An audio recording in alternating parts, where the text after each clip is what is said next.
নমস্কাৰ জবৰ নতুন ভিডিও এটাত স্বাগতম জনালো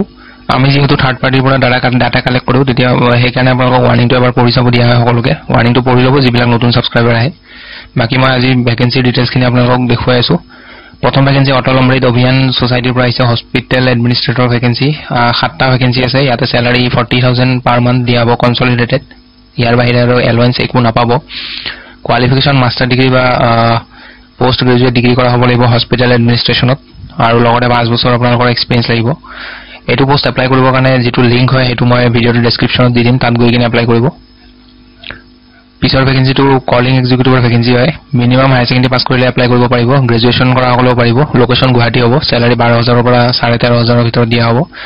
এক্সপেৰিয়েন্স 0 to 2 মানে 0 মানে ফ্ৰেছাৰ এপ্লাই কৰিব পাৰে ইয়াত আৰু ইয়াতে কিছুমান স্কিল ৰিকোয়াৰমেন্টস আছে এইখিনি পঢ়ি চাব এইখিনি লাগিব আপোনালোকক তেতিয়াহে আপোনালোকৰ এই কামটো কৰিব পাৰিব গতিকে এইবোৰ পইণ্ট বিলাক পঢ়ি ল'ব এবাৰ আৰু ইন্টাৰেষ্টেড সকলে ইয়াতে ইমেইলটোত বায়োডাটা পঠিয়াই দিব পিছৰ যেটো ভ্যাকেন্সি এইটো বিজনেছ ডেভেলপমেন্ট এক্সিকিউটিভৰ ভ্যাকেন্সি কোৱালিফিকেশন গ্ৰেজুৱেচন কৰা হ'ব লাগিব আৰু must be a resident of Assam location Guwahati হ'ব আৰু ইয়াতো এক্সপেৰিয়েন্স নহলেও এপ্লাই কৰিব পাৰে যিসকল ফ্ৰেছাৰ তেওঁলোকে এপ্লাই কৰিব পাৰিব স্কিলছ খিনি আপোনালোকে পইণ্ট বিলাক পঢ়ি ল'ব এবাৰ ইন্টাৰেষ্টেড হলে ইমেইলটোত বায়োডাটা পঠিয়াই দিব পিছৰ ভ্যাকেন্সিটো আপোনালোকৰ এটো এটা আই হস্পিটেল হয় নগাঁৱৰ পৰা আহিছে ইয়াতে ৰিসেপশনিষ্টৰ ভ্যাকেন্সি আহিছে দুটা কোৱালিফিকেশন গ্ৰেজুৱেচন কৰা হ'ব লাগিব লগতে 2 পৰা 3 বছৰ এক্সপেৰিয়েন্স লাগিব এটো WhatsApp নম্বৰ আৰু মেইল আইডি দিয়া আছে এপ্লাই কৰি ল'ব পিছৰ যেটো ভ্যাকেন্সি এটো ৰেপুটেড মেডিসিন কোম্পানীৰ পৰা আহিছে ইয়াতে সুপাৰভাইজাৰ আৰু ওয়াৰ্কাৰৰ ভ্যাকেন্সি কোৱালিফিকেশন 8 পাস কৰা হ'ব লাগিব মিনিমাম স্যালাৰি 14 ৰ পৰা 16 ৰ ভিতৰত পাব আৰু ইয়াতে পিএফ আৰু ইএসআই থাকিব duty time 8 hours to 12 hours লগতে ফ্ৰী ফুড আৰু একমোডেশন খিনি দিয়া হ'ব কোনোবা ইন্টাৰেষ্টেড হলে এই নম্বৰটো যোগাযোগ কৰিব আৰু যোগাযোগ কৰি তেওঁলোকৰ লগত কন্টাক্ট কৰি ল'ব পিছৰ যেটো ভ্যাকেন্সি এটো ইন্টাৰনেশনাল একাডেমি অফ স্কলাৰ্স বঙাইগাঁৱৰ পৰা আহিছে ইয়াতে caretaker for girls hostel এটা পোষ্ট আছে ফিমেল কোৱালিফিকেশন গ্ৰেজুৱেচন কৰা হ'ব লাগিব যিকোনো ষ্ট্ৰীমত